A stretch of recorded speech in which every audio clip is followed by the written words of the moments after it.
몰래 카메라가 그 당시에 어떤 모습이었을지 한번 살펴볼까요? 가방 안에 넣어놨나? 핸드백? 뭐야? 뭐야? 저 발에 찼네. 발에 찼는데요? 어떻게 찍혀? 발찌 같은 건가? 네. 와. 이 첫 번째, 두 번째 사진은 몰래 카메라의 모습과 그것을 발에 찬 기자의 모습입니다. 세 번째 사진은 실제 촬영 전 시뮬레이션을 해보는 모습이라고 합니다. 진짜 너무한다. 이거 근데 저기까진 검사를 안 하나 봐요. 안 했나 보다. 아, 이게 옷을 입으면 발목이 옷자락에 덮여서 잘 안 보이고 딱 자리에 앉아서 촬영을 할 수 있었습니다. 와. 그래서 신문사는 외부인의 눈에 잘 띄지 않는 그런 사진 기자 톰 하워드를 시카고에서 불러들였고요. 그는 특수 제작된 미니어처 카메라를 발목에 스트랩으로 고정했고 셔터 케이블은 재킷 안주머니에 이렇게 숨긴 채로 사형장에 잡입을 했습니다. 대박이다. 그리고 결정적인 순간 하워드는 미리 연습한 대로 와. 셔터를 눌렀고 전기 의자에서 루스 스나이더가 몸을 떨면서 숨지는 장면을 포착을 한 건데요. 이 한 장의 사진은 다음 날 뉴욕 데일리 뉴스 1면에 데드라는 자극적인 헤드라인과 함께 실렸습니다. 아이고야. 이 보도는 큰 반향을 일으켰습니다. 신문 판매는 폭발적으로 늘었지만 언론 윤리를 두고 논란이 거세졌습니다. 그쵸. 불법인 거잖아요. 그렇죠. 법은 하면 안 되죠. 결국 이후부터는 사형 참관자 전원에게 철저한 신체 검사가 의무화됐고요. 이런 몰래 카메라를 막기 위한 보안 절차도 대폭 강화됐습니다. 이용비 기자님, 저렇게 몰래 사진 찍은 기자에 대한 법적인 처벌은 없었어요? 네, 만약 이게 지금 이런 일이 일어났으면 정말 큰 일이 났겠지만은 당시엔 사진 찍은 걸 처벌할 법 조항이 없어서 기자나 언론사가 법적 처벌을 받진 않았습니다. 그렇지만 알 권리와 그리고 인간의 존엄성 사이에서 격렬한 논쟁이 붙은 계기가 됐고요. 언론계 내부에서도 윤리 기준을 더 강화하는 계기가 됐습니다. 네, 이 사건은 언론이 보도가 아니라 볼거리를 생산하기 위해서 어디까지 개입할 수 있는가를 보여준 옐로우 저널리즘 시대의 극단적인 취재 경쟁의 전형적인 사례라고 할 수 있습니다. 이런 과도한 취재 경쟁으로 옐로우 저널리즘이 대중을 선동하고 있을 때 한편으로는 또 다른 전략이 옐로우 저널리즘을 더욱더 자극적으로 진화하게 만들게 됩니다. 당시 미국은 1차 세계대전이 끝난 뒤에 소비와 쾌락이 뒤섞인 광란의 시대를 맞이하게 되거든요. 사람들은 더 강한 자극을 원했고 언론은 그 틈을 놓치지 않았습니다. 신문사들은 판매 부수를 높이기 위해 점점 더 자극적인 기사를 쏟아냈고 그 중심엔 단연 19금 전략이 있었습니다. 그렇다면 과연 어떤 기사들을 실었는지 사진으로 한번 확인해 볼까요? 아, 스캔들 같은 건가? 이게 뭐예요? 소파에 누워 있는 것도. 웃고 있는 거 같은데? 뭐지? 네. 일면에 실린 이 기사는 남자 배우의 극단적인 선택 이유를 다룬 기사인데 정작 사진은 그와 열애 중이던 여성의 이미지를 이렇게 크게 실은 겁니다. 와. 내용과는 큰 상관도 없으면서 결국 꼭 필요하지도 않은 이런 자극적인 여성 사진을 내세워서 기사의 본질보다 시선을 끌기 위한 수단으로 사용을 한 건데요. 고준 씨, 이게 타블로이드의 경쟁이 심해질수록 이런 수위가 더 높아졌을 것 같아요.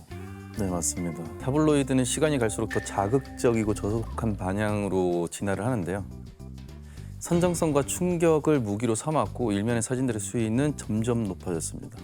야, 이거 기사 내용은 상류층 여성 공격당한 거랑 고위공직자 폭로를 두려워하는 기사 내용인데 사진들은 성격적인 사진들을 일면에 대서특필을 했습니다.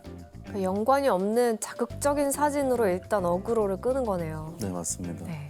이렇게 자극 경쟁이 치열해지자 신문사들은 더 강한 시각적 자극을 위해서 새로운 기법까지 만들어냅니다. 그게 바로 컴포소그래프 기법입니다. 이거는 실제로 찍을 수 없거나 존재하지 않는 장면을 진짜처럼 보이게 연출하는 그런 방식입니다. 배우를 불러서 장면을 재현하거나 여러 장의 사진을 오려 붙이고 수작업으로 리터칭해서 만든 그런 이미지입니다. 교수님, 이 기법은 그럼 실제로 어떤 기사에 쓰이는 거였는데? 네, 이 기법을 대표적으로 보여주는 사건이 있는데요. 그 주인공은 바로 세계적인 스타 찰리 채플린입니다. 찰리 채플린? 찰리 채플린. 네, 그리기 쉽게 생겼죠. 네. 네. 교수님, 근데 찰리 채플린이 뭐 어떤 방식으로 이용이 된 거예요? 네, 1927년에 채플린은 두 번째 부인 리타 그레이와 이혼 소송을 진행하고 있었습니다. 리타는 법정에서 채플린이 권총으로 자신을 위협했다고 폭로를 했고요. 진짜? 이런 충격적인 내용은 타블로이드 신문들에게는 사실은 완벽한 먹잇감이 되었습니다. 그래서 언론은 두 사람의 사생활을 앞다퉈서 보도를 했습니다. 어떤 모습일지 한번 볼까요?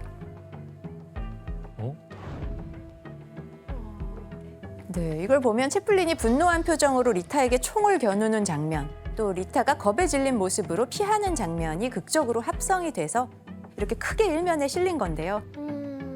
사실 실제 사진은 없었는데 마치 현장을 직접 사진 기자가 찾아가서 촬영한 것처럼 이미지를 이렇게 꾸며놨기 때문에 사람들은 채플린의 집안에서 무슨 일이 벌어졌는지를 마치 직접 본 것 같은 착각에 빠졌고 이 신문은 엄청난 화제를 끌었습니다.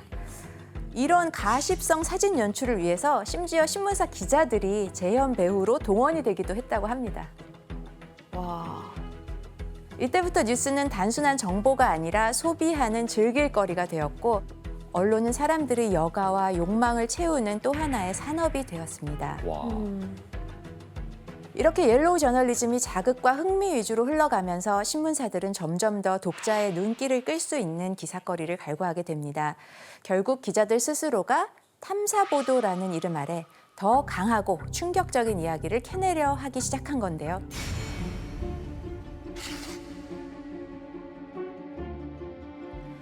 그리고 이 가짜뉴스가 개인이나 정치인을 넘어서 거대한 기업까지 흔들어 놓은 사례도 있었습니다. 바로 1992년 11월 17일 방송된 NBC의 시사 프로그램 데이트라인 NBC라는 프로그램 보도입니다. 방송 제목은 폭발을 기다리며였고 무려 15분 동안 집중적으로 한 사건을 파헤쳤습니다. 폭발? 네. 측면의 충돌이 일어날 경우에 폭발할 위험이 있다라는 내용의 보도였습니다. 게다가 직접 실험 장면까지 이렇게 방송에 내보내니까 시청자 입장에서는 충격이 클 수밖에 없었겠죠. 그러면 이 뉴스를 본 당사자 GM은 뭐 어떻게 대처를 하나 이거를? 네, GM은 방송을 본 뒤에 NBC 측에 실험 차량을 보여달라고 요청을 했습니다. 하지만 MBC는 차량이 폐차돼서 이제 존재하지 않는다라면서 거절을 했고요. 그래서 GM은 사설 탐정을 고용해서 인디애나주의 폐차장들을 막 뒤지기 시작했고 글씨를 심어놓거나 휘발유 뭐. 뿌려져 있었던 거 네. 아니에요? 진짜 말도 안 되는데 저거. 네, 충돌하자마자 불이 난 것 같은데 알고 보면 연출을 한 거죠. 충돌로 불이 난 게 아니라 트럭 밑에 미리 설치해둔 점화 장치가 폭발을 한 것이었습니다. 와, 주작이네. MBC는 되게 유명한 데잖아 심지어. 그쵸. 결국 GM은 MBC를 명예훼손으로 고소했고 MBC는 전례 없이 긴 사과 방송을 내보냈습니다. 결국 이 사건으로 담당 프로듀서는 해고됐고 MBC 뉴스 사장도 사임했습니다. 가짜 뉴스를 조직적으로 생산하면서 옐로우 저널리즘을 부추기는 사례라고 할 수 있습니다. 윤 기자님, 도대체 이 NBC는 이런 가짜 보도, 들통날 보도를 왜 한 거죠? 이제 당시 상황을 보면은 MBC는 경쟁사인 ABC나 CBS에 비해 프라임타임 뉴스쇼에서 밀리고 있었습니다. 그래서 내부 관계자도 우린 이 쇼를 살리려고 입에 거품을 물고 있다고 할 정도로 시청률에 대한 거의 광적인 집착을 하고 있던 상황이었습니다. 그래서 결국 시청률에 대한 어떤 왜곡된 과한 욕심 때문에 벌어진 일이라고 보시면 됩니다. 화가 난다, 진짜. 네, 그런데 종이나 TV에 머물렀던 옐로우 저널리즘은 미디어 환경의 변화에 따라서 새로운 방식으로 진화하게 됩니다. 이제 뭐 SNS 같은 것도 많이 생겼잖아요. 너튜브도 생기고. 네, 바로 기자가 아니어도 누구나 SNS나 유튜브를 통해서 뉴스를 만들고 퍼뜨릴 수 있는 이런 시대가 된 건데요. 이건 좀 이게 제일 없어. 너무 싫어. 맞아요. 그래서 인터넷을 다 1시간제로 바꿔야 돼. 하루에 1시간만 쓸 수 하루에 있게. 1시간만. 네, 이때 가장 중요한 건 사실 여부가 아니라 얼마나 흥미로운가, 얼마나 빨리 퍼지냐였어요. 조회수. 네, 진실보다 클릭수가 우선이 되고 진짜냐 가짜냐보다는 얼마나 주목받는가가 뉴스의 운명을 결정하게 된 거지요. 그 결과 가짜 뉴스는 정치의 판도를 바꾸고 경제도 움직이는 그런 강력한 무기가 되어버렸습니다. 그 대표적인 사건이 바로 2023년 5월 22일 단 한 장의 사진에서 시작됐는데요. 23년? 안 됐나? 네, 과연 어떤 사진이었을지 같이 확인해 볼까요? 불이 났나? 불이야 뭐야? 근데 저건 무슨 건물이지? 유명한 건물인가? 네, 바로 미국 국방부 건물 펜타곤 근처에서 거대한 폭발이 일어난 것처럼 보이는 그런 사건이었어요. 국방부가 공격받았다 이런 거네요. 그렇죠. 나중에 밝혀진 바로 이 사진은 미국 안보에 심각한 위협이 생긴 것처럼 보이게 만든 딥페이크 이미지였습니다. 페이크. 그래서 사실상 이 건물은 정확하게 국방부 건물 모습은 아닌데 유사하게 만들어서 많은 미국인들이 국방부로 오인하게 만드는 그런 사진이었고요. 그래서 이 사진이 팩트 체크도 없이 SNS를 통해서 순식간에 퍼져나갔습니다. 트위터, 페이스북은 물론이고 투자 관련 커뮤니티에서도 빠르게 공유가 됐고요. 급기야 외신 뉴스에서도 이걸 실제 상황인 것처럼 보도를 하게 됩니다. 펜타곤에 전화도 안 해보고. 그러니까 펜타곤은 가만히 있는데 왜들 그러는 거야? 그러니까 팩트 체크를 안 한 거죠. 네. 이런 방송을 본 사람들은 당연히 충격을 받을 수밖에 없었습니다. 주원 씨, 아니 이거 누군가 확인만 하면 쉽게 알 수 있는 건데 이렇게 급격하게 확산이 된 이유가 뭐예요? 거기엔 이유가 있는데요. 바로 이 사진을 러시아 국영 언론인 RT와 팔로워 수가 많은 미국의 금융 뉴스 계정들까지 공유하면서 신뢰도는 더 올라갔고 심지어 트위터에서 파란 체크 표시가 붙은 계정들도 이걸 퍼날라서 많은 사람들이 진짜로 생각하게 된 겁니다.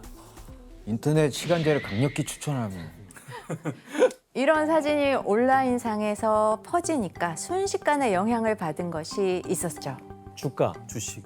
그렇습니다. 네. 바로 증시였습니다. 주식시장은 즉각적으로 반응을 했습니다. 미국의 대표 지수인 S&P 500, 이 지수가 약 30포인트 정도 급락을 했습니다. 와. 네, 이게 대략 5천억 달러, 하나로 치면 650조 원 정도에 해당하는 그런 엄청난 시장 가치가 한순간에 흔들린 셈인데요. 150조. 하지만 다행히도 몇 분 안 돼서 미국 국방부와 소방당국이 펜타곤 근처엔 아무 일도 없었다라고 해명을 하면서 상황은 빠르게 진정이 됐습니다. 야, 그래도 사진 한 장이 나라 경제를 뒤흔든 거네요. 그렇죠. 와. 이런 흐름 속에서 가짜 뉴스는 단순한 해프닝을 넘어서 현대판 옐로우 저널리즘의 핵심 수단으로 자리 잡게 됐습니다. 그리고 2016년 미국 대선에서 이 가짜 뉴스가 훨씬 더 조직적이고 정치적인 무기로 쓰인 사건이 있었습니다. 어떤 내용인지 사진으로 확인해 볼까요? 16년 대선?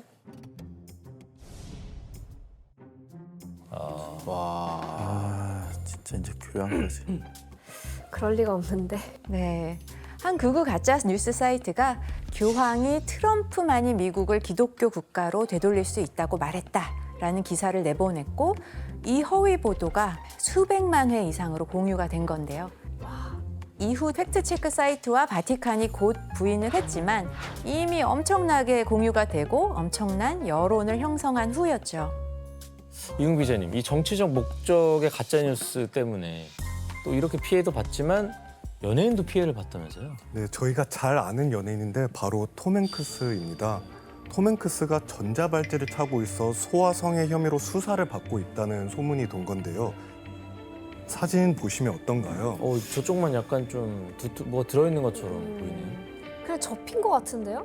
네, 이제 누군가가 바지 끝이 접힌 사진을 근거로 한 주장이었고 나중엔 톰 행크스가 반바지를 입고 거리를 걷는 사진이 공개되면서 전자발찌설은 말 그대로 허위임이 드러났습니다. 아 그리고 고지원 씨 최근 가짜 뉴스 때문에 논란 사건이 있으시다고. 네, 저랑 같이 작품을 했었던 선생님 배우분이셨는데 갑자기 사망설이 기사 보도가 난 거예요. 그래서 너무 놀래가지고 이제 회사 측에 어디로 가야 되는지 그다음에 어떻게 진행되는지 절차 좀 알아봐 달라 이렇게 얘기를 했는데 알아보니까 이게 가짜 뉴스였던 거예요. 너무 많아. 근데 제가 참 슬펐던 거는 그 선생님께서 엄청 목소리를 떠시면서 인터뷰를 하시더라고요. 어떻게 이러한 기사를 낼 수가 있냐. 너무 슬픈 그 인터뷰 모습이었고 그리고 여러분들이 굉장히 조심하셔야 되는 게 이 유명인 사망설 관련 기사들을 클릭하시게 되면은 악성 링크에 접속하게 되는 경우들도 생깁니다. 그래서 피해를 보실 수가 있으니까 이런 기사를 내면 안 되기도 하지만 그런 기사를 걸러낼 수 있는 우리가 돼야 되는 것도 중요한 걸로 보입니다. 네. 그런데 2023년 가짜 뉴스로 인해서 세상이 또 한 번 놀라게 되는 사건이 벌어집니다. 바로 미국에서 아주 유명한 뉴스 앱인 뉴스 브레이크가 2023년 크리스마스 무렵 보도한 기사 때문이었습니다.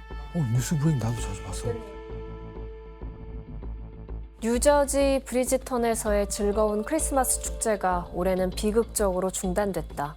한 지역 주민이 웨스트 브로드 스트리트 100번지에서 여러 발의 총상을 입고 숨진 채 발견됐다. 이거 속보 뉴스 아니에요? 누가 총격을 당했나요? 네. 이 사건으로 인해 컴벌랜드 카운티 검찰청이 이 끔찍한 사건을 수사 중이고 이로 인해 지역사회가 충격과 슬픔에 빠졌다고 전했습니다.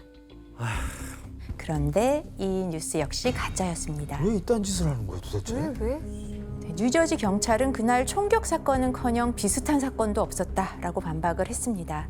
그런데 이 가짜 뉴스를 만든 사람이 공개되자 사람들은 경악을 금치 못하게 됐습니다. 유명인인가 본데? 여기서 문제 내겠습니다. 크리스마스 총격 관련 가짜 뉴스를 만든 건 누구였을까요? 정답! 네, 혜성 씨. 크리스마스가 또 연인들이 시간을 보내기 좋은 그런 휴일이잖아요. 그래서 솔로인 분이 커플들에 대해 앙심을 품고 저기 죄송한데 그렇게까지 한다고요? 아니 그렇게 함부로 기사를 쓸 수 있냐고요 일반인이. 뭐 앙심을 품으면 그럴 수 있지 않을까. 네, 혜성 씨 오답입니다. 근데 이게 유명인이잖아요, 그죠? 힌트가. 왜요? 뭐. 유명인이라고 말씀드린 적은 없습니다만 안 유명해요? 우리가 다 알고 있습니다. 유명인이잖아요. 뭐, 예? 정확히 얘기를 해주세요, 지금. 아이, 참 유명인은 아닌데. 유명인이 아니야? 정답. 네, 씨, GPT 같은 AI? 이용비 씨 정답입니다. 진짜. 인공지능. AI가? 네, 인터넷 1시간제를 적극 추천드립니다. 네. 크리스마스 총격 관련 가짜 뉴스를 만든 건 바로 사람이 아닌 AI였습니다. 아니 그게 가능해? 네. AI가 사람 개입 없이 잘못된 정보들을 조합해서 실제로 존재하지도 않는 사건을 만들어낸 겁니다. 그 이유는 원래 뉴스 브레이크에는 AI가 스스로 기사를 만들어내는 그런 시스템이 있었던 겁니다. 그런데 AI가 사실 확인도 없이 크리스마스, 뉴저지 같은 키워드를 중심으로 인터넷에서 수집한 자료들을 막 섞어서 그럴듯한 기사를 자동으로 만들어낸 겁니다. 이러다가 정말 터미네이터의 침략이 올 수도 있겠다. 있죠. 어? 왜냐면 AI 요즘 거짓말 많이 하거든요. 맞아요. 맞아요. 진짜 많이. 틀린 것도 많고. 그래서 뉴스 브레이크 측은 나흘 뒤에 기사를 삭제하면서 AI가 잘못된 정보를 기반으로 작성했다라고 해명을 했습니다. 이건 책임도 못 묻잖아요, 근데. 네. 그런데 더 큰 문제는 이런 일이 미국만의 일이 아니라는 건데요. 인공지능을 활용한 가짜 뉴스와 여론전, 심리전이 지금은 전 세계적으로 벌어지고 있습니다. 이제는 뭐 사진, 영상 합성이 진짜 리얼해졌잖아요. 네. 그런데 이런 가짜 뉴스는 왜 이렇게 빨리 퍼질까요? 호기심을 엄청 자극시키고. 네. 사람을 화나게 하거나 감정을 움직이는 기사일수록 더 빠르게 공유하는 그런 심리가 사람에게 있다고 합니다. 그리고 MIT 연구팀이 발표한 놀라운 연구 결과가 있습니다. 가짜 뉴스는 진짜 뉴스보다 평균 6배 더 빠르게 퍼진다는 건데요. 트위터에서 1,500명에게 뉴스 하나를 도달시키는데 걸리는 시간을 기준으로 보면 진짜 뉴스는 평균 60시간 정도 걸리는데 가짜 뉴스는 10시간이면 도달한다고 합니다. 와, 이거 너무 큰 문제인데? 그리고 기술은 계속 진화하고 가짜도 점점 더 정교해지고 있습니다. 결국 중요한 것은 우리가 어떤 정보를 믿고 어떻게 판단할지 스스로 훈련하는 거가 아닐까 싶습니다. 한 언론사에만 의존하지 않고 여러 매체를 비교해서 보고 또 알고리즘이 추천한 기사에만 머무르지 말고 스스로 주제를 정해서 다양한 출처의 정보를 찾아보는 그런 습관이 필요합니다.